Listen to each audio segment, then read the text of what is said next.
கிழக்கு நியூஸ் நேயர்களுக்கு வணக்கம். நான் பத்ரி சேஷாத்ரி. இந்த ஈரான் அமெரிக்கா போர் நிறுத்தம் அப்படிங்கிறது அதாவது எங்க அமெரிக்க அதிபர் ட்ரம்ப் இன்வால்வ் ஆகியிருக்காரோ, எந்த நிமிடத்திலயும் நம்ம உறுதியாக எதையும் சொல்ல முடியாத மாதிரி ஏதாவது ஒண்ணு மாத்தி செஞ்சுர்றாரு.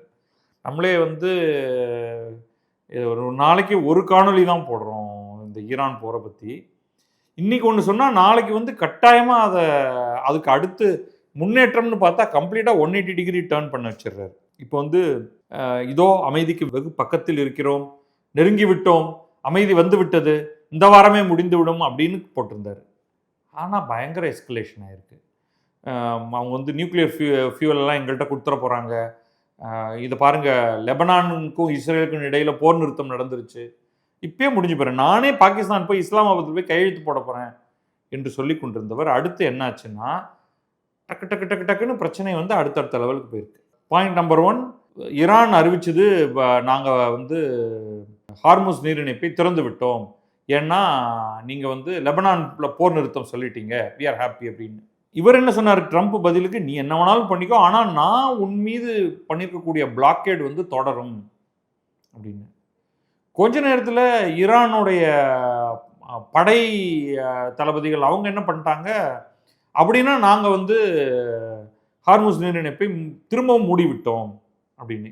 ட்ரம்ப் அதுக்கு, நீ என்ன மூடுறது, நான் தான் மூடி வச்சிருக்கேனே அப்படிங்கிறாரு. நெட் ரிசல்ட் என்ன, கப்பல் எதுவும் போக முடியல. கிளம்பின கப்பல்கள் எல்லாம் மிரட்டப்பட்டு திரும்ப அவங்க போயிட்டாங்க. நீங்கள் திறந்தீங்கன்னு சொன்ன உடனே அவங்களாம் சந்தோஷம், அப்பாடி தப்பிச்சு ஓடிடுவோண்டா அப்படின்னு. இப்போ அவங்க திருப்பி மாட்டிக்கிட்டாங்க. அடுத்து ஈரானுடைய கப்பல் ஒன்று வெளியில் போக போயிருக்கு, அதை பாஞ்சு பிடிச்சி அமெரிக்கா அது மீது தாக்குதல் நிகழ்த்தி அதை கைப்பற்றி அதில் ஆட்கள்லாம் இறங்கி அதை பிடிச்சி வச்சுக்கிட்டு இருக்காங்க. இதுதான் சம்மரி. பட் டீட்டெயிலாக பார்த்துருவோம் என்ன நடந்தது அப்படின்ட்டு.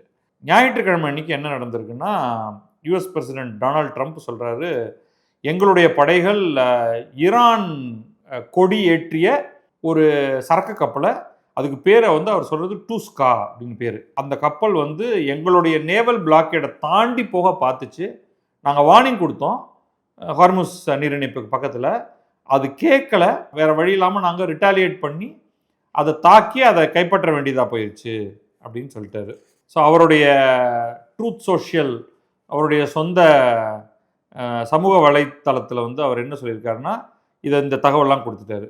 ஈரானிய கொடியை கட்டியிருக்கக்கூடிய சரக்கு கப்பலான டூஸ்காவை எங்களை தாண்டி போக வந்தது, அது அவங்களுக்கு நல்லதாக ஆகலை, கெட்டதாக ஆயிடுச்சு, அடி வாங்கிருச்சு. எங்களுடைய US navy guided missile destroyer இந்த கல்ஃப் ஆஃப் ஒமான், அந்த இடத்துல அவங்கள நிறுத்த சொன்னோம், அவங்க நிறுத்தலை. அதனால் டெஸ்ட்ராயர் யூஎஸ்எஸ் ப்ரூவான்ஸ் அப்படிங்கிற கப்பல் அதை நிறுத்தி இன்டர்செப்ட் பண்ணி பிடிச்சிருச்சு அப்படின்ட்டு. சென்ட்ரல் கமாண்டுன்னு அமெரிக்க படைகளுடைய மத்திய கமாண்ட் ஸ்ட்ரக்சர், அவங்க டீட்டெயில் கொடுத்துருக்காங்க. அரேபிய கடல் பகுதியில் நேவல் பிளாக்கேடை நாங்கள் பண்ணிகிட்டு இருக்கோம். அப்போ ஈரானியன் இதே தகவல் தான், ஈரானிய கார்கோ வெசல் டூஸ்கா வந்தது, அது ஒரு ஈரானியன் போர்ட்டை நோக்கி போயிட்டு இருந்தது. அதை நாங்கள் எங்களுடைய கப்பல் யுஎஸ்எஸ் ப்ரூவான்ஸ் இன்டர்செப்ட் பண்ணி, அது பந்தர் அப்பாஸ்ங்கிற ஈரான் போர்ட்டை நோக்கி போயிட்டு இருந்தது. நாங்கள் ரிப்பீட்டடாக வார்னிங் கொடுத்தோம், ஒரு 6 மணி நேரமாக அதுக்கு வார்னிங் கொடுத்துக்கிட்டே இருந்தோம். அது கேட்கவே இல்லை, அதை தொடர்ந்து போச்சு. அப்போ நாங்கள் அதை தடுத்து அதன் மீது தாக்குதல் நிகழ்த்தி என்னுடைய 31st மரைன் எக்ஸ்பிடிஷனரி யூனிட் அதில் இறங்கி அதை யூஎஸ் கஸ்டடிக்கு கொண்டு வந்திருக்கு அப்படின்னு ரொம்ப தெளிவாக சொல்லியிருக்காங்க. அந்த பிளாக்கேட் ஆரம்பித்ததுலேருந்து 25 வர்த்தக கப்பல்கள் எங்கேருந்து கிளம்பிச்சோ அதே இடத்துக்கே திரும்ப போங்க அப்படின்னு நாங்கள் சொல்லிட்டோம் அப்படின்ட்டு. இதை பற்றி முதல்ல தகவல் சொன்ன ஈரான் என்ன சொல்லுச்சுன்னா, எங்களை அமெரிக்கா மிரட்ட பார்த்துச்சு, அப்புறம் நாங்கள் எங்களுடைய கப்பல்கள்லாம் அவங்களுக்கு பதிலடி கொடுப்போன்ன உடனே அவங்க பயந்து ஓடிட்டாங்க அப்படின்னு முதல்ல ஈரான் ஒரு தகவல் சொல்லிச்சு. அதற்கு பிறகு இல்லை, அவங்க உண்மையிலே எங்கள் கப்பலை பிடிச்சிக்கிட்டு இருக்காங்க, இல்லீகலாக பிடிச்சிக்கிட்டு இருக்காங்க, இல்லீகலாக பிடிச்ச எங்கள் கப்பலை அவங்க திரும்ப தரலைன்னா நாங்கள் கடுமையான பதிலடி தருவோம் அப்படின்னு சொல்லியிருக்காங்க. இப்போ போர் நிறுத்தம்ங்கிறது எங்கே உட்காந்துருக்கு பாருங்கள். இவ்வளவு அடிதடி சண்டை நடந்துகிட்டு இருந்ததுன்னா போர் எங்கேருந்து நிற்க போகுது தெரியல. ஸோ அவங்க என்ன சொல்கிறாங்கன்னா, நீங்கள் எக்ஸசிவ் டிமாண்ட், சீஸ்ஃபயர் பிரீச் இதெல்லாம் இருக்கிற வரைக்கும் நீங்கள் தற்காலிக போர் நிறுத்தத்தை மீறி நீங்கள் பல செயல்களை செய்கிறீர்கள். ஆக்சுவலாக அதெல்லாம் ஒன்றுமே கிடையாது, பிளாக்கேட் மட்டும்தான். இந்த பிளாக்கேட் இஷ்யூவை சால்வ் பண்ணிட்டா போதும். அமெரிக்கா என்ன சொல்லுதுன்னா, இந்த தற்காலிக போர் நிறுத்தம் நடக்கும் பொழுதும் கூட ஈரானுக்கு கப்பல்கள் போகக்கூடாதுன்னு. அப்போ ஹார்முஸ் நீரிணைப்பு எல்லாருக்கும் திறந்து விடப்படும், ஈரானுக்கு மட்டும் திறந்து விடப்படாது அப்படின்னு அமெரிக்கா சொல்றது நியாயம் இல்லை. ஆனால் அமெரிக்காவுடைய கருத்து, நான் திறந்து விட்டேன்னா நீ உன்னுடைய எண்ணெய் எல்லாத்தையும் சீனாவுக்கோ மற்ற யாருக்கோ இந்தியாவுக்கும் சேர்த்து தான் விற்று காசு நிறையா வாங்கிடுவ. அந்த காசு உனக்கு கிடைச்சிருச்சுன்னா அதுக்கப்புறமா அடுத்த கட்டத்துக்கு நீ மேற்கொண்டு ஆயுதங்கள் வாங்குவ, சண்டையில் இறங்குவ அப்படிங்கிறது அமெரிக்காவுடைய திங்கிங். பட் அது ஒர்க் அவுட்டே ஆகாது. ஸோ அதனால் எந்த விதத்தில் போர் நிறுத்தம் தொடரும் அப்படின்னு எனக்கு புரியல. இந்த மிரட்டல் இவர் ஒரு நாளைக்கு முன்னாடியே அவர் மிரட்டிக்கிட்டே தான் இருந்தார். இந்த டூஸ்கா கப்பலை கைப்பற்றுறதுக்கு முன்னாடி ஒரு பயங்கரமான மிரட்டல் ட்ரூத் சோஷியலில் தான். அதில் என்ன போட்டிருந்தார் அப்படின்னா, ஏன்னா இவருடைய ட்வீட், அதை ட்வீட்னு சொல்லக்கூடாது, சரி போஸ்ட் அப்படின்னு வச்சுப்போம். இவருடைய போஸ்ட் எல்லாமே நாட்டுடைய அதிபர் எழுதுகிற மாதிரியே இருக்காது. அதனால நான் உங்கள்கிட்ட முழுசாக படிக்க போகிறேன். Iran recently announced that they were closing the strait, which is strange because our blockade has already closed it. என்ன சொல்கிறாரு, ஈரான் முதல்ல திறப்பேன்னாங்க, அப்புறம் மூடுவேங்கிறாங்க, நீ என்னையா மூடுறது, நான் தான் மூடி வச்சிருக்கேனே அப்படிங்கிறாரு. அதை தொற அப்படின்னு மிரட்டி தான் இவர் அமைதி பேச்சுவார்த்தைக்கே இவங்களை பிடிச்சி இழுத்துட்டு வந்தார்.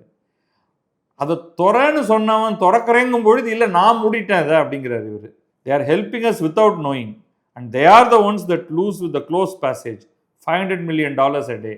இது எங்களுக்கு தான் அவங்க உதவி செய்கிறாங்க, அவங்களுக்கு ஒரு நாளைக்கு $500 million லாஸ் இதனால் வருது. ஏன்னா அந்த கப்பல் போக்குவரத்து அவங்களுடைய ஆயிலை விற்கிறது அதெல்லாம் நடக்காததுனால அவங்களுக்கு $500 million எக்ஸாஜரேட் பண்ணுறாரு. பட் அதுதான் அவருடைய ஸ்டேட்மெண்ட். யுனைடெட் ஸ்டேட்ஸுக்கு லாஸ் எதுவுமே கிடையாது. இன்ஃபேக்ட் இங்கே வர வேண்டிய கப்பலெல்லாம் நேராக யூஎஸில் டெக்சாஸ், லூசியானா, அலாஸ்கா அங்கெல்லாம் போகுது. எதுக்குன்னா அங்கே போய் ஆயிலை ரொப்பிக்கிட்டு அவங்க உலகம் முழுதும் விற்கிறதுக்கு அப்படின்னு சொல்லிட்டு கேலி பண்ணுறாரு அந்த ஐஆர்ஜிசிங்கிற ஈரானியன் ரெவல்யூஷனரி காட் கோர் அப்படிங்கிற அந்த படையை. அப்புறம் தொடர்றாரு, we are offering a very fair and reasonable deal. நாங்கள் ஒரு டீல் தரோம், I hope they take it. இந்த நாங்கள் கொடுக்குற டீல் அவங்க எடுத்துக்கலைன்னா திருப்பி அந்த பழைய மிரட்டல் கொடுத்துட்டு இருந்தார்ல, உங்களுடைய மின் நிலையங்கள் அத்தனையும் தகர்ப்போம், உங்களுடைய எல்லா பாலங்களையும் தகர்ப்போம், no more mister nice guy. அதாவது இது நாள் வரைக்கும் அவர் ஒரு நல்லவராக இருந்தாராம். இன்னும் ட்ரம்ப்புடைய மறுபக்கத்தை பார்க்க போகிறீங்க. இது நீங்கள் இந்த மாணிக்கா பாஷாவா அப்படிங்கிற மாதிரி நீங்கள் என்ன ட்ரம்ப்போடைய இன்னொரு பக்கத்தை நீங்கள் பார்க்க போகிறீங்க. They will come down fast. எது இவர் போடக்கூடிய குண்டு மழையெல்லாம் ரொம்ப வேகமாக வரும்.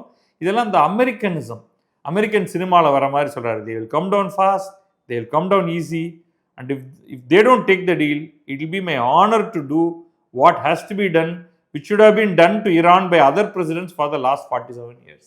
போர் ஆரம்பித்த அன்னிலேருந்து அவர் சொல்லிட்டு இருக்கிறது இதுதான். கடந்த 47 ஆண்டுகளாக ஈரானை எனக்கு முன்னாடி அதிபர்களாக இருந்தவங்கெல்லாம் அடித்து துவைச்சிருக்கணும், அவங்க யாரும் பண்ணாத அந்த ஸ்பெஷல் ஆக்டிவிட்டியை நான் இன்னைக்கு பண்ணிட்டு இருக்கேன் அப்படின்ட்டு ஆல் கேப்ஸில், it is time for the Iran killing machine to end. Iran killing மிஷினா நீங்களா? சரி விட்டுருவோம். ஈரான் என்னும் கொலைகார மிஷின் உடனடியாக தன்னுடைய வேலையை நிறுத்தி கொள்ள வேண்டும் அப்படின்னு ஒரு பெரிய போஸ்ட் ஒன்று அவர் போட்டிருக்காரு. இன்ஃபேக்ட் இந்த ஈரான் ட்ரம்ப் விஷயத்தை பொறுத்த வரைக்கும் பார்த்தா ஈரான்காரங்க பேசுகிறதே டீசெண்டாக இருக்குதுன்னு சொல்லக்கூடிய அளவுக்கு ஆக்கிட்டாங்க.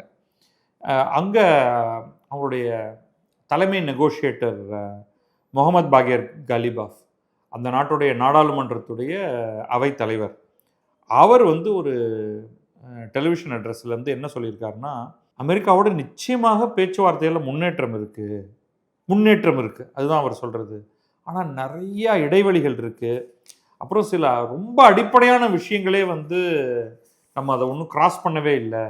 ஆனால் ஃபைனல் டிஸ்கஷனை விடுங்க, நம்ம அது ரொம்ப தொலைவில் இருக்கோம் அப்படின்னு. ஆனால் உண்மையிலேயே இது எல்லாத்தையும் தாண்டி தற்காலிக போர் நிறுத்தம் ஏற்பட்டிருக்குங்கிறது ஒன்று, ஈரான் மீதான தாக்குதல் முழுவதுமாக நின்று போயிருக்கிறது. ஈரான் சுற்றியுள்ள 6 வளைகுடா நாடுகள் மீது தாக்குவதை நிறுத்தியிருக்கிறது. ஈரான் இஸ்ரேலை தாக்குவதை நிறுத்தியிருக்கிறது. இஸ்ரேல் ஹிஸ்புல்லாவை மற்றும் லெபனானை தாக்குவதை நிறுத்தியிருக்கிறது. அதெல்லாம் நடந்திருக்கு.